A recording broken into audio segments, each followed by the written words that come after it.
repórter do jornal Já foi preso durante a desocupação da Secretaria Estadual da Fazenda na última semana. Estava dentro do prédio, acompanhando o protesto, quando foi retirado de lá pela Brigada Militar, junto com os estudantes. Sobre este assunto, nós vamos conversar com o presidente do Sindicato dos Jornalistas do Rio Grande do Sul, Milton Simas, e o coordenador do curso de jornalismo da UBRA, Davidson Campos. Boa noite, sejam bem-vindos. Boa noite. Boa noite. Bom, antes da nossa conversa, nós vamos assistir um VT. O Matheus Chaparini conversou nesta tarde com a reportagem, mas como nós tivemos um problema com o áudio, nós vamos exibir apenas um trecho do que disse o jornalista para contextualizar o debate. Quando eu cheguei ao local, eles já estavam lá dentro. Eu fiquei sabendo da ocupação quando ela já tinha acontecido, fiquei sabendo através do Facebook. Eu entrei no prédio porque a porta estava aberta. E parece claro que é um cerceamento. No momento que te identifica diversas vezes como jornalista e tu é preso da mesma forma, e durante a prisão há uma tentativa de tomar o teu equipamento, que de fato é tomado, depois devolvido, né, e tal. Mas eu acho que por óbvio que é um cerceamento. Bom, eu vou começar com o professor Davidson, mas ambos podem responder a primeira pergunta. Nos vídeos, professor, que o Matheus gravou, dá para ver o momento em que ele se identifica aos policiais.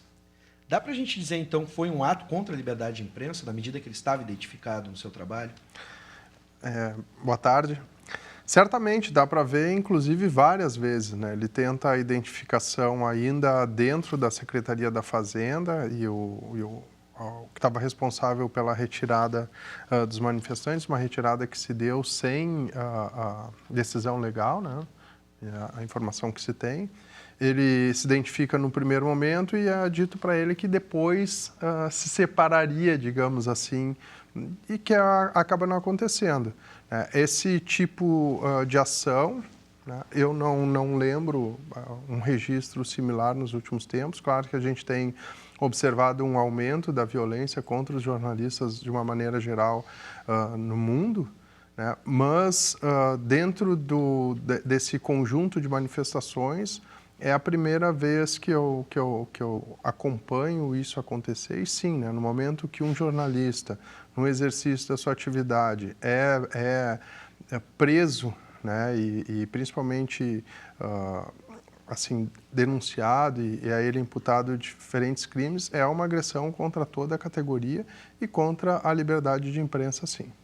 Bom, Milton, antes da tua resposta, da tua observação, eu quero lembrar que você aí de casa pode participar da nossa discussão através do WhatsApp, 9588-2374. Você coloca ali na agenda, aciona o WhatsApp e mande a sua pergunta, o seu questionamento, ou até mesmo a opinião, 9588-2374. Milton, na tua opinião.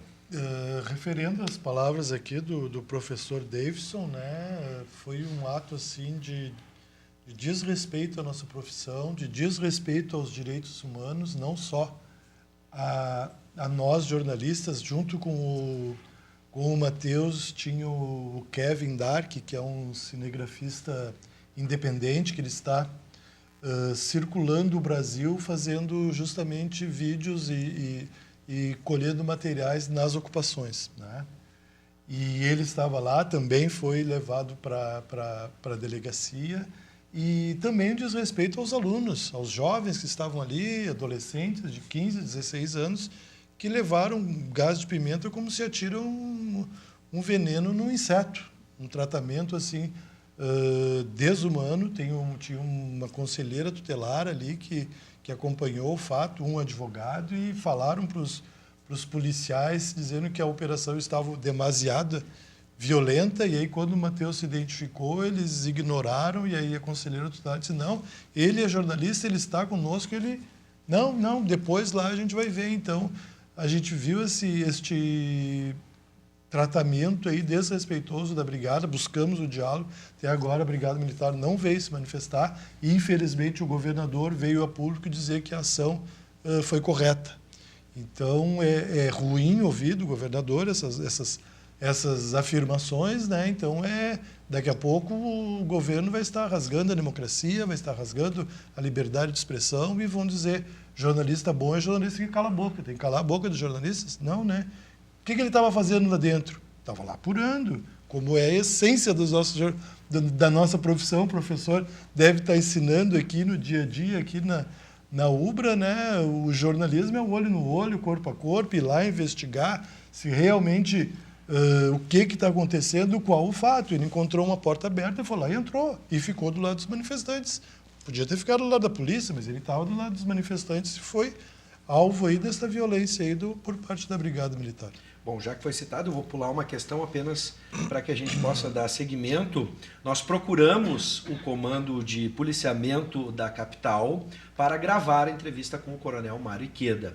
O CPC preferiu se manifestar pela nota divulgada pela Secretaria de Segurança do Estado. Pode botar na tela? No texto, a Brigada Militar... a gente tem um probleminha só para colocar, mas vamos para o texto, né? O texto afirma que eles fizeram acordo para a saída dos estudantes e que só ficou sabendo que um deles era jornalista já durante a condução. Em nota, o CPC afirma que os policiais seguiram à risca os procedimentos cabíveis.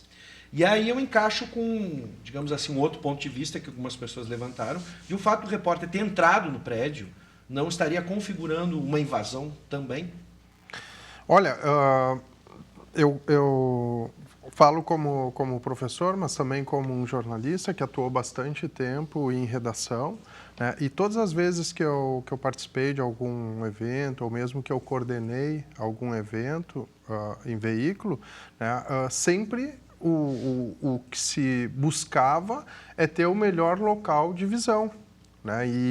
E como o jornalista ele conseguiu estar no local, eu lembro uma vez, só para ilustrar, de uma das ocupações que aconteceu do prédio do INCRA, né? E que o repórter estava do lado de fora e as coisas acontecendo do lado de dentro. A primeira coisa, quando eu ouvi ele, né, ainda para ser colocado no ar, eu disse, entra aqui, né?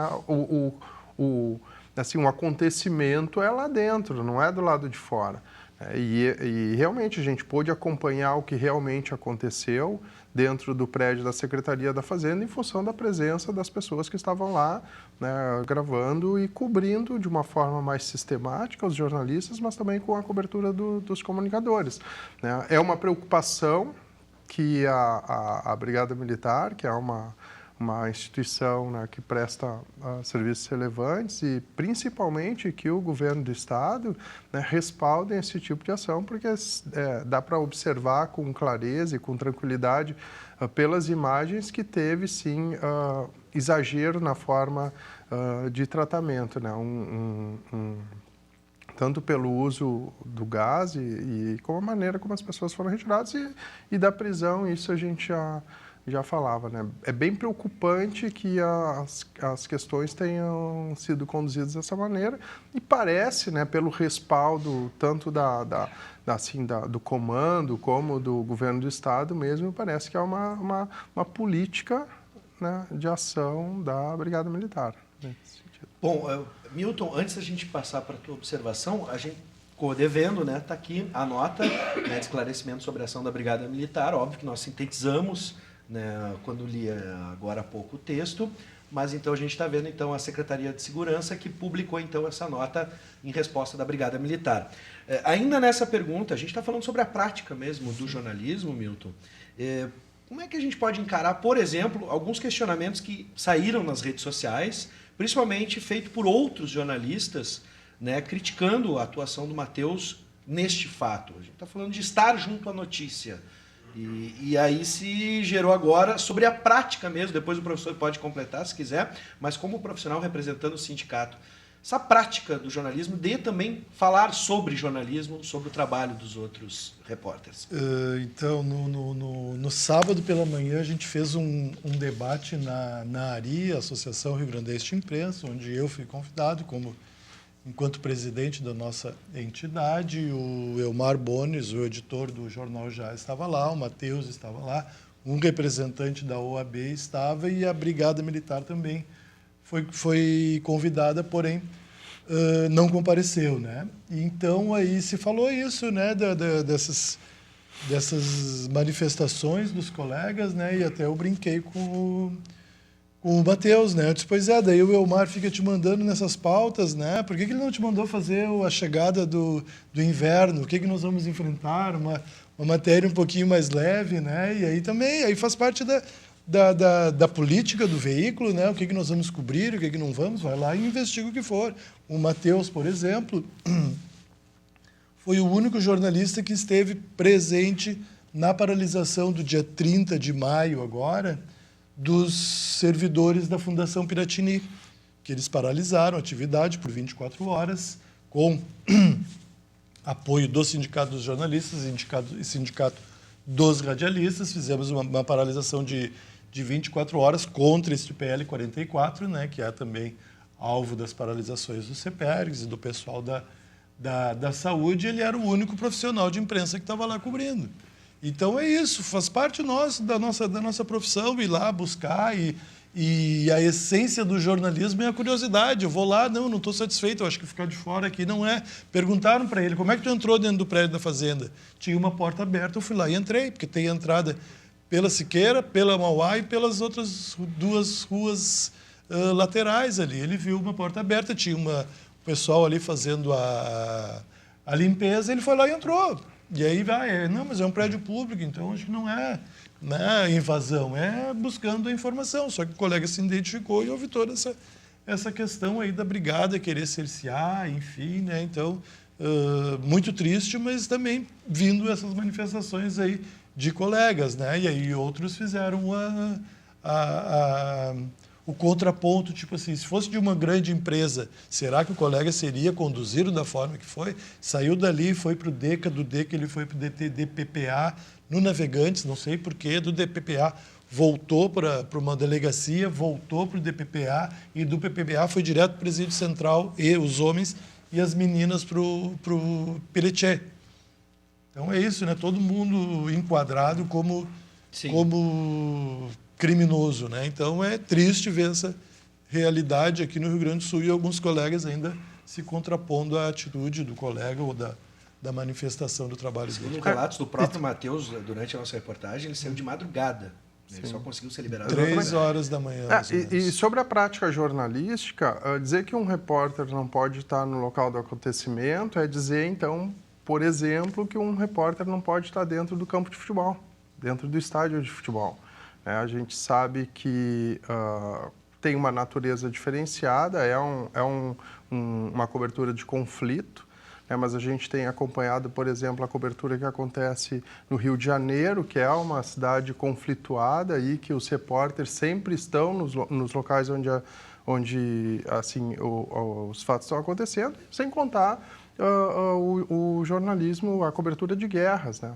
A gente teve há algum tempo, eu acho que vocês recordam, o Andrei, que é um repórter gaúcho que trabalha em Paris, que foi cobrir o Líbano, me parece, e foi detido, né, pelos milicianos. Quer dizer, um jornalista num local onde a coisa acontece, né? O pessoal que faz cobertura internacional geralmente está bem envolvido assim, né, nesses acontecimentos. Então, dizer que o repórter não pode ou não deve estar onde o acontecimento, independente da natureza que ele tenha, é um jornalismo assim, asséptico, né? Um jornalismo de cobertura de tubo, que se diz, né, pela televisão. Sim. Então, não se cobre mais o acontecimento no lugar em que ele acontece. Ou então se faz um jornalismo mais oficial, né, e aí se fica do lado de fora ou atrás né, de quem estiver assim, organizando ou coordenando, e com isso a gente perde a visão do todo, né? A gente fica só com a perspectiva. É uma escolha da forma de fazer jornalismo, mas eu acredito, e a gente vê as grandes coberturas, assim, principalmente, né? Sempre elas se dão, ou mesmo as grandes reportagens se dão com os repórteres nos locais, sejam eles identificados, sejam Sim. eles com câmeras escondidas, né? Então, todo esse tipo de jornalismo que se faz passa a não valer a partir dessa perspectiva de que o Matheus não deveria estar no local. Bom, vamos atender os nossos telespectadores pelo 9588-2374. Temos aqui a participação, então, da Dayana, de Canoas, que ela diz o seguinte: ocupações servem para chamar a atenção dos governantes e do povo. Injustiça maior são as condições precárias que os professores dão aula. Os alunos estão dando conta disso e por isso apoiamos sim. E o jornalista ético será também sempre uma fonte de apoio. Buscar informações não significa crime, é o que diz a Daiane. E aí se levantou, a partir disso, questões a respeito da parcialidade, imparcialidade. Eu vou perguntar isso para os dois, tanto na prática quanto na academia. Professor, imparcialidade existe? Isenção, imparcialidade, são coisas diferentes? Porque todo mundo agora começou a questionar isso dentro do jornalismo. A gente sabe que a prática jornalística é sempre uma perspectiva, né? Eu costumo dizer em aula, e eu acredito nisso, que a imparcialidade é o nosso coelho, sabe aquele coelho da corrida de cachorro? Né? Que a gente sempre tem que estar atrás dela e buscando estar o mais próximo da imparcialidade. Mas a gente sabe que no momento que se faz uma seleção de onde vai se olhar o acontecimento, ou mesmo das palavras que eu vou utilizar para contar aquilo que aconteceu, de alguma maneira eu vou estar colocando ali uma perspectiva, uma possibilidade, né? Então, o jornalismo trabalha com verossimilhanças, sabe que a ideia de verdade ela é superada, né? Mas a imparcialidade, ou a ideia de imparcialidade, é uma busca permanente. Eu acho que o nosso grande bem e o que a gente tem para oferecer, e aí o jornalista e ninguém mais, é a ideia de credibilidade, né? Mesmo que aquilo esteja sendo observado de um determinado lugar, e isso leva a uma parcialidade, né? Se aquele relato, de alguma maneira, atende, né, fiel àquilo que está acontecendo, então a gente entende e valida, isso é o jornalismo historicamente dizendo, né? Então a imparcialidade é a nossa busca, é a nossa meta, né? Mas a ideia de ser imparcial, isso é improvável, impossível em qualquer uma das profissões, e o jornalismo não fica longe disso, né? Isso é um mito criado, entendendo, inspirado no surgimento da fotografia, né?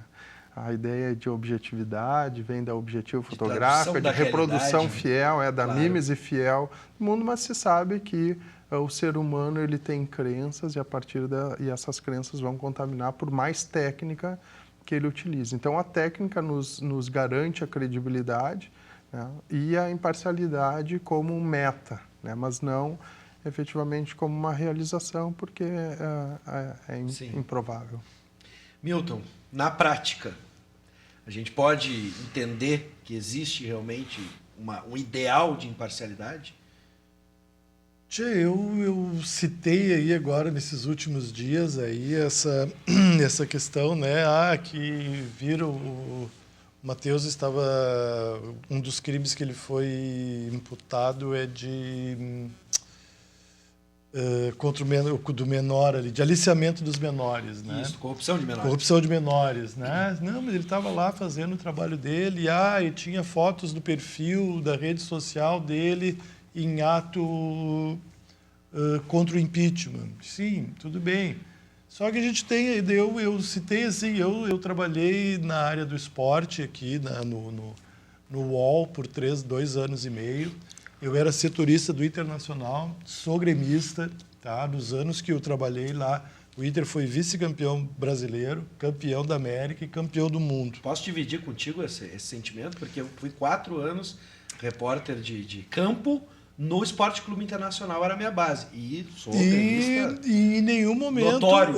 O meu editor, sabendo do meu clube, enfim, ele chegou e disse: olha, tua matéria está tendenciosa ou está ruim.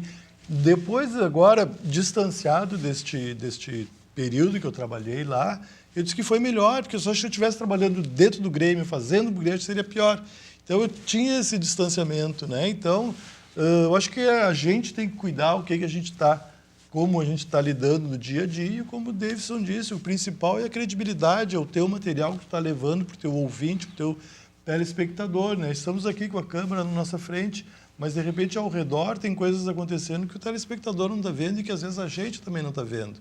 Então, é isso. O jornalismo está sempre nesta busca incessante do fato, o que é, o que não é. Então, a busca pela parcialidade, sempre nós nos vigiamos. Mas o que é mais importante é a credibilidade do material que tu vai levar para o teu público. Bom, nós temos os 3 minutos finais da nossa conversa, então eu perguntaria, né, a partir do que aconteceu, o que a gente pode esperar agora? Uma, digamos assim, uma fiscalização da sociedade em cima desses processos, uma atenção maior, ou a gente pode esperar mais violência na medida em que, de certa forma, algumas pessoas apoiaram o que aconteceu? Legitimando, né? É complexo falar, né? Eu acho que a gente vive em tempos, eu costumo dizer que são tempos estranhos, ou pelo menos inesperados, né? Os acontecimentos. Então, acredito que a primeira questão seja, né, reforçar, né, essa presença do Matheus como um profissional de jornalismo, né, considerando que ele foi denunciado, né, foi imputado a ele alguns crimes. Eu acho que é visível, né, tanto no material, nos diferentes materiais apresentados, porque são várias imagens, que ele estava lá a trabalho, né? E no segundo momento, eu acho que a garantia, eu acho que dos poderes, assim, principalmente, né, e a manifestação dos poderes de que o jornalista possa cumprir, né, o seu papel, que é informar a sociedade. A gente tem visto nos grandes conflitos, né, uma cobertura incessante. Nas guerras, a gente vê uma cobertura incessante, um acompanhamento. É quase inacreditável que, numa cobertura de cotidiano, claro que conflituada, isso tenha que acontecer. Parece que a gente regressou a algumas décadas, né? Parece assim, uma discussão do período da ditadura, que não se podia cobrir coisas e se vivia em meio à censura, e isso é preocupante, assim, socialmente preocupante. Então, acho que a preocupação da sociedade deva ser essa, de garantir o direito à informação e garantir, né, e respaldar que as pessoas que estão produzindo informação, independente se eu gosto ou não gosto da linha ideológica do veículo ou qualquer coisa, o mais importante é a garantia que todos possam informar. Ler tal jornal é uma escolha, agora deixar os veículos trabalharem, Eu acho que é fundamental, né, que a gente possa exercer a nossa profissão com liberdade, com informação, com conteúdo para o nosso público, né? E que o governador venha dialogar, ou que a Brigada Militar venha dialogar, dizer, olha, referendamos tudo que nós fizemos, ok? Então a gente vai também fazer a nossa manifestação. Hoje aproveitei a presença do senador Paulo Paim aqui em Porto Alegre, também esteve aqui em Canoas, e entreguei um dossiê para ele, já que ele é da Comissão dos Direitos Humanos da Assembleia, né? E também já agendamos um pedido de audiência com a OAB, para que a OAB também se manifeste, né? E que o governador e seus assessorados lá revejam a posição e que nos tratem com respeito, como deve ser um Estado democrático de direito, e não do jeito que a gente tem visto aí. Bom, eu quero agradecer a disponibilidade em aceitar o nosso convite, tanto do professor, que é aqui da casa, e também ter o Milton, que nos representa através do sindicato. Muito obrigado.